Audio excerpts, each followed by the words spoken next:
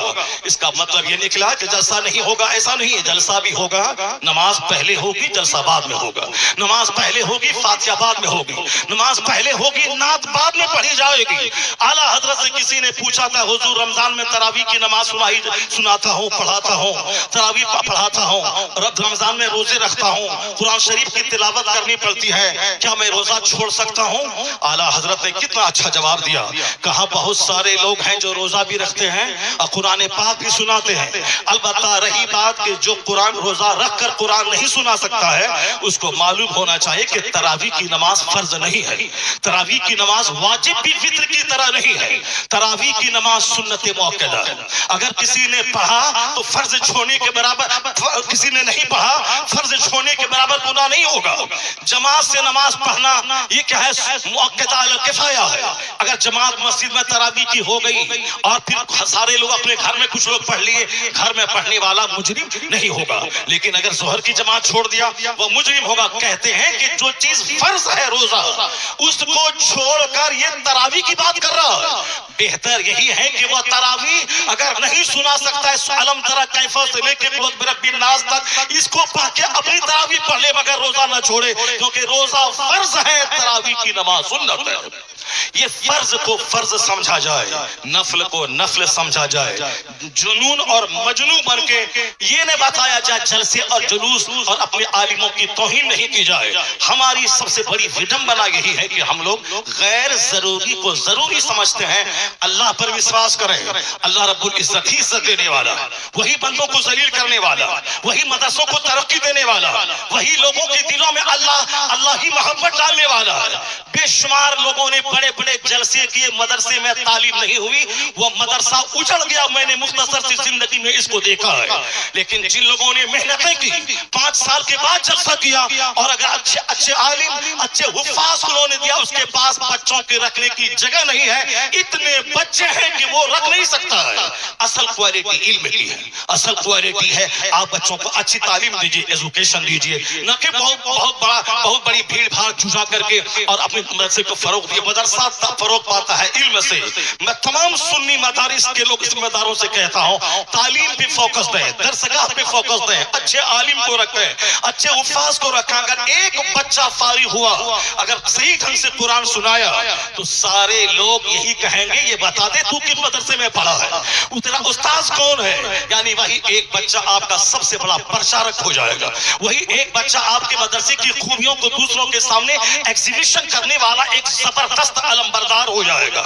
آپ نے 10 بچوں کو آپ نے نکال دیا اور کوالٹی اس میں نہیں ہے، وہ جہاں بھی جائیں گے مدرسوں کو بدنام کریں گے کہ کس استاذ نے تجھ کو پڑھایا ہے، کس مدرسے میں تم نے پڑھایا ہے۔ کوالٹی پہ زور دینا۔ بس آخری بات سن لیں، ابھی مسلمانوں کے چہرے پہ ہوائیاں اڑ رہی ہیں کہ ہمارا مستقبل کیسا ہے، ہمارا فیوچر کیسا ہے، ہمارا آنے والا دن کیسا ہے۔ آپ کو میں یقین دلاتا ہوں کہ اسلام کا آنے والا دن اتنا سنہرا ہے کہ کوئی دن ایسا نہیں گزرتا جس دن کوئی پڑھا لکھا آدمی کلمہ پڑھ کے مصطفیٰ کا غلام نہ بنتا ہو۔ کوئی دن ایسا نہیں گزرتا جس دن امریکہ جیسے ہائیلی کوالیفائیڈ اور ترقی یافتہ ملک کا کوئی ایک دانشور کلمہ پڑھ کے مومن نہ ہوتا ہو۔ یا جوش میں یہ باتیں نہیں بولی جاتی ہیں، بلکہ یہ باتیں دلائل اور پروف کے ساتھ کی جاتی ہیں. آپ اگر پڑھے لکھے آدمی ہیں, ہمارے بچے اسکول کالج میں پڑھتے ہیں, میں ان بچوں کو کہتا ہوں, ایک نام آپ نے سنا ہوگا جان ڈی راک فیلر کا. ہمارے شیخ بیٹھے ہوئے ہیں, شیخ کا دورہ لندن ہوتا ہے, ہمارے حضرت کا دورہ امریکہ ہوتا ہے, ہمارے حضرت کا دورہ افریقہ ہوتا ہے, وہ ساری دنیا کے حالات سے باخبر ہے. میں اپنے شیخ کو کہتا ہوں کہ جان ڈی راک فیلر وہ دنیا کا سب سے پہلا ارب پتی. آج کی تاریخ میں بے شمار ارب پتی ہیں, ٹاٹا, برلا, جندل, متل, اڈانی, امبانی, یہ سارے کے سارے ارب پتی ہیں, لیکن جان ڈی راک فیلر وہ دنیا کا سب سے پہلا امریکہ کا ارب پتی, بلینئر, ملینئر, بلینئر یعنی ارب پتی, جن کے پاس کھربوں کی دولت تھی. 53 سال کی عمر میں وہ کھرب پتی بیمار ہو گیا. بیمار ہونے کے بعد اب ان کو لگا کہ اب جیسے کہ میں مر جاؤں گا, جب مر ہی جاؤں گا. اکثر آج کل یہ ڈپریشن کا مرض بڑھ رہا ہے, عورتوں میں بھی اور مردوں میں بھی. عورتیں بھی کہتی ہیں کہ اب اس کو ایسا لگتا ہے کہ میں مر جاؤں گا, مرد بھی کہتے ہیں کہ تھوڑا سا بیمار ہوا, بخار ہوا اور لگتا ہے کہ جیسے کہ اب میں مر جاؤں گا. یہ مرنے کی باتیں, تو اب ٹھیک ہے, اچھی بات ہے, میں مر جاؤں گا, لیکن مرنے کے بعد جہاں جاؤں گا وہاں کے لیے تو کام بڑھا دینا چاہیے, وہاں کی عبادت بڑھا دینی چاہیے. صرف خوف ہے کہ میرے بچوں کا کیا ہوگا, میری بچی کا کیا ہوگا. نہیں, عقل مند وہ ہے جس کو لگے کہ اب میں مر جاؤں گا تو اس کو عبادت بڑھا دینی چاہیے, سجدہ بڑھا دینی چاہیے, تلاوت بڑھا دینی چاہیے, گناہوں سے سچی توبہ بڑھا دینی چاہیے. یہ ہونا چاہیے, نہ کہ صاحب بال بچوں کے خوف میں موت سے گھبرانا چاہیے. وَمَن يَتَوَکَّلْ عَلَى اللَّهِ فَهُوَ حَسْبُهُ, جو اللہ پہ بھروسہ کرتا ہے اللہ اس کے لیے کافی ہوتا ہے. قرآن میں آیا ہے لا تقتلوا اولادکم خشیۃ املاق, غریبی کے ڈر سے بچوں کو قتل مت کرو, میں تجھے بھی روزی دیتا ہوں, تیرے بچوں کو بھی روزی دوں گا. روزی دینے والا اللہ ہے. وہ امریکہ کا کھرب پتی, اس نے سوچا کہ اب جب مجھ کو مر ہی جانا ہے تو اب کیوں نہیں صدقہ تو خیرات کر کے میں مروں. اپنی دولت کا ایک بڑا پارٹ میڈیکل ایکسپرٹ کے خرچ پہ انہوں نے ڈونیٹ کیا کہ نئی نئی بیماریاں اور اس کے علاج اور ٹریٹمنٹ دریافت کرنے کے پیچھے میری دولت کا ایک بڑا حصہ خرچ ہوگا. انہوں نے ایک اسکول بنوایا, غریبوں, مسکینوں, معذوروں, بیواؤں کے بچے اسکول میں پڑھیں گے, فری تعلیم. انہوں نے ایک بہت بڑا حصہ اپنی دولت کا ہاسپٹل پہ وقف کیا, یہاں غریبوں, مسکینوں, معذوروں, کم پیسے والوں کا علاج ہوگا. یعنی اپنے پیسے کو غریبوں کے لیے, سوشل ویلفیئر کے لیے, چیریٹی کے لیے انہوں نے دروازہ کھول دیا. اس کو ایسا محسوس ہوا 2-3 مہینے کے بعد کہ اندر سے اس کا کینسر کا زخم ہلکا ہو رہا ہے. یہ دا ٹائمز آف انڈیا جو ہندوستان کا انگریزی اخبار ہے, ہمارے بچے تو ایم اے کرنے کے بعد بھی ایک جملہ انگریزی نہیں بولتے ہیں. جس کو ہونا تھا ڈی ایم وہ چپراسی کی بھی نہیں بن پائے, جن کو ہونا تھا سائنٹسٹ وہ گلی کوچے کا دل پھینک عاشق بن گیا. امریکہ کا یہودی ایک منٹ کا صحیح استعمال کر کے دنیا کو مائکرو فون دے, دنیا کو ہوائی جہاز دے, اور ہمارے وہ بچے جس کے پاس تھی میرٹ ڈی ایم بننے کی, وہ صرف موبائل چلا کر کے وہ بچے ہمارے گلی کوچے کے دل پھینک عاشق بن گئے, کسی قابل نہیں رہے. ایک بچہ ہندوستان کا اگر آئی ایس آفیسر بنتا ہے تو 40 کروڑ مسلمانوں کا کلیجہ ٹھنڈا ہو جاتا ہے. وہ کما کے اپنے باپ کو دے گا, مگر نام پوری مسلم سوسائٹی کا ہوتا ہے. ہماری میجورٹی ہمارے نوجوانوں کی موبائل چلا کے ڈی ایم تو نہیں بنی, البتہ اپنی جوانی میں آگ لگا دی, اپنی سوچ اور فکر میں آگ لگا دی, اپنی صحت کو تباہ و برباد کر دیا, اپنے خاندان کی ناک مٹی میں ملا دی. موبائل کا استعمال ضرورتاً ہو, 24 گھنٹے اس میں گھس کے نہ رہے. ٹوائلٹ کا استعمال ضرورت ہو, 24 گھنٹے ٹوائلٹ میں گھسنے والا تباہ و برباد ہو جائے گا, صحت ختم ہو جائے گی. یہودی ایک منٹ کو قیمتی سمجھتے ہیں تو ذلیل قوم دنیا میں سب سے مالدار قوم ہے. جبکہ نمازوں کی پابندی ہمیں وقت کی قدر سکھاتی ہے, جبکہ سحر اور افطار کا سسٹم وقت کی قدر سکھاتا ہے, جبکہ زکات کا مینیج ہمیں ایک منٹ کو قیمتی سمجھنے کا پیغام دیتا ہے. 1 منٹ پہلے دانا حلال, 1 منٹ کے بعد دانا حرام, یہ ہمیں پنکچولیٹی سکھاتا ہے. مگر عقل رہے تب نہ ان باتوں پہ ہم غور کریں. ہمارے پاس تو غصہ بہت زیادہ ہے, ہمارے پاس جذبات بہت زیادہ ہے, ہمارے پاس چھوٹی فکری کی وجہ سے ہم جو لائق تھے اس لائق نہیں بن پائے. امریکہ کا کھرب پتی, انہوں نے دولت عورتوں کا ایک بڑا حصہ اسکول پہ، ہاسپٹل پہ، غریبوں کے راشن کے کٹ پہ اور میڈیکل ایکسپرٹ کی ٹیم بیٹھا کے تاکہ نئی بیماریوں کا علاج کھوج کرنے کے لیے وہ ٹیم خاص رہے.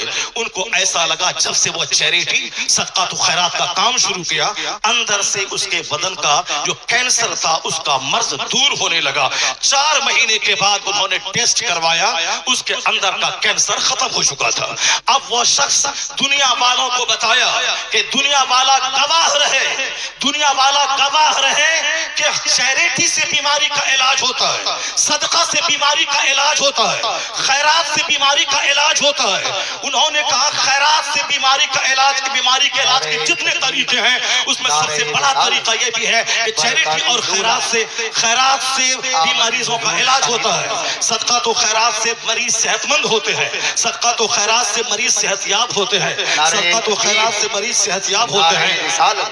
انہوں نے ساری دنیا کو بتایا. ہمارے شیخ آ گئے، ایک دوسرے شیخ کی آمد ہو گئی جو برکاتی خانوادے کے شیخ ہیں، وہ آ گئے اور شہزاد اعلیٰ حضرت یہاں بیٹھے ہوئے ہیں. بس میری گفتگو ختم ہونے والی ہے، اس کو غور سے سنیں گے تو ہم پورے ہندوستان میں جاتے ہیں، پورے مسلمانوں کا درد سینے میں موجود ہے، کہاں کیا حالات ہیں وہاں اس حالات کا مشاہدہ کرتے ہیں. تو ہم اپنے غصے کے مظاہرے کے لیے نفس کی تذکیر کی خاطر نہیں دیتے ہیں، صرف ملت کے لیے، قوم کے لیے، مسلک کے لیے ہم اپنے لوگوں کے سامنے اپنی کمزوری بیان کرتے ہیں. ذرا غور سے سنیں. جب انہوں نے کھرپتی نے کہا کہ میرا مرض اچھا ہوا، علاج کے جتنے طریقے ہیں، ایلوپیتھک، ہومیوپیتھک، صاحب جڑی بوٹی، آیوروید، سب طریقے ہیں علاج کے، مگر صدقہ تو خیرات علاج کا ایک زبردست طریقہ ہے. تو جو بات جان ڈی راک فیلر نے آج کہی، یہی بات مصطفیٰ نے 1400 سال پہلے کہی تھی کہ داؤ مرضاکم بالصدقہ وحسنوا اموالکم بالزکات. مصطفیٰ نے کہا اپنے مریضوں کا علاج صدقہ کر کے کیا کرو.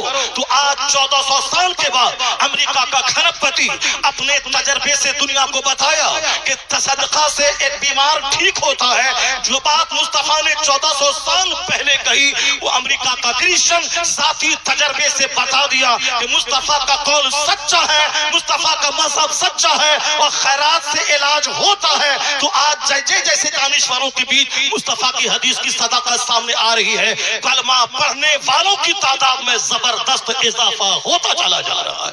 اسلام کبھی خطرے میں نہیں تھا اور آج بھی خطرے میں نہیں ہے. جیسے جیسے علم بڑھ رہا ہے، جیسے جیسے ریسرچ بڑھ رہی ہے، جیسے جیسے تحقیق بڑھ رہی ہے، ویسے ویسے مصطفیٰ کے غلاموں کی تعداد میں اضافہ ہوتا جا رہا ہے. اسلام کے تعلق سے آپ بے فکر ہو جائیں، اپنی فکر کریں کہ میرا مرتے وقت کیا ہوگا، میرا قبر میں کیا ہوگا، میرا حشر میں کیا ہوگا، کل اگر میں مر گیا تو میرا کیا ہوگا. اسلام کے بارے میں زیادہ فکر کرنے کی ضرورت نہیں ہے. اسلام بہت زندہ تابندہ مذہب ہے. پوری دنیا کے ہر گوشے میں، ہر خطے میں اسلامی چراغ روشن ہو رہا ہے. جتنے بھی لوگوں نے اسلام کا چراغ بجھانا چاہا وہ سب بجھ گئے، ان کی عزتیں مٹی میں مل گئی، ان کے آبا و اجداد دشمنی کی آگ میں جل کر مٹی میں مل گئے. مگر اسلام مسکرا رہا ہے، مدرسہ مسکرا رہا ہے، مسجدیں مسکرا رہی ہے، اذان مسکرا رہی ہے، ہمارے مشائخ کے چہرے کی داڑھیاں، ان کے سروں کی پگڑیاں مسکرا رہی ہیں. کبھی اسلام خطرے میں نہیں تھا اور آنے والے وقت میں بھی جیسے جیسے علم کا اجالا پھیلے گا مصطفیٰ کے غلاموں کی تعداد میں اضافہ ہوتا چلا جائے گا. ہے نور خدا کفر کی حرکت پہ خندہ زن، پھونکوں سے یہ چراغ بجھایا نہ جائے گا. اللہ تبارک و تعالی مدرسہ غوثیہ سراج العلوم کو سلامت رکھے، مولانا قاسم الحق صاحب کو سلامت رکھے، ان کے مدرسے کی محبتیں علاقے کے سارے مسلمان کے دلوں میں عطا فرما دے. یہاں کے سارے منتظمین، اراکین اور تمام پڑھنے والے بچے، سارے اساتذہ سبوں کو اخلاص کے ساتھ دینی خدمت کرتے رہنے کی توفیق عطا فرمائے. ہمارے شیخ کو اللہ لمبی عمر عطا فرما دے. اللہ تعالیٰ انہیں اور پوری دنیا میں گھوم گھوم کر مسلک اعلیٰ حضرت کی دھوم مچاتے رہنے کی توفیق عطا فرمائے. مولانا نے سجایا بڑی محنت و کاوش سے. اس جلسے کا کیا ہوگا؟ آپ حضرات علاقے کے ہیں، اپنے علاقے کی عزت کا آپ خیال کیجئے. اور یہ معاملات جو ہیں پہلے کے اور تھے، اب 1 منٹ میں پوری دنیا میں بات پہنچ جاتی ہے. اس لیے میں آپ سے گزارش کروں گا کہ آپ کے علاقے کے بہت بڑے عالم دین مولانا شہریار رضا صاحب بہت بڑے عالم دین ہیں، اور نعت سننا عبادت، نعت لکھنا عبادت، نعت پڑھنا عبادت، لیکن مجھے آپ بتائیے کہ جب تک کہ علماء کی تقریریں آپ نہیں سنیں گے تو یہ کون بتائے گا کہ نعت سننا عبادت ہے، نعت پڑھنا عبادت ہے، نعت لکھنا عبادت ہے؟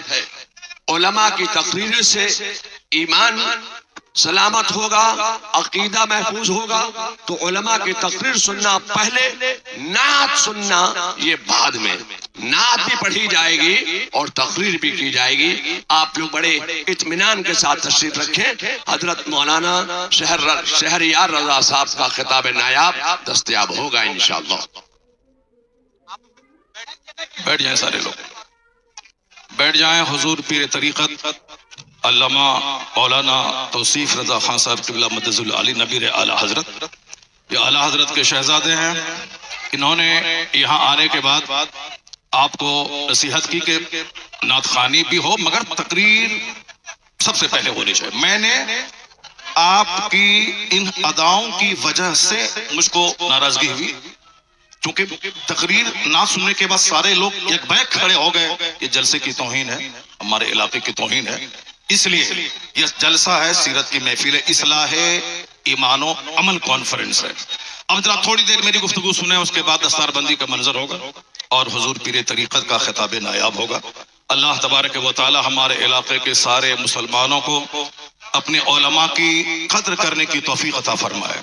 میں نے کہا تھا نا کہ ہماری بے عزتی ہوتی ہے، ہماری توہین ہوتی ہے، ہمارے جلسے کا وقار مجروح ہوتا ہے۔